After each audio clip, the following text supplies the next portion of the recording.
Мы были в Тамане, и там хозяин отеля, в котором мы остановились, сказал, что в прошлом году сезон был никакой, а в этом году из-за сложившейся ситуации у них прям поперло в Тамане, следовательно, у нас в Крыму стало народу меньше.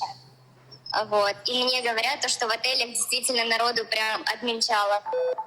Сейчас даже Мария делает скидки 30% для крымских.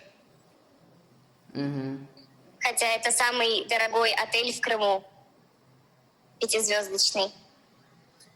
Вот. Они уже заманивают всеми способами людей, потому что людей нет.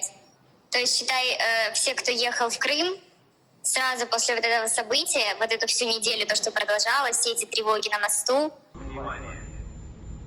Воздушная тревога. Им же проще развернуться, уехать куда-нибудь в Сочи, чем ехать до Крыма.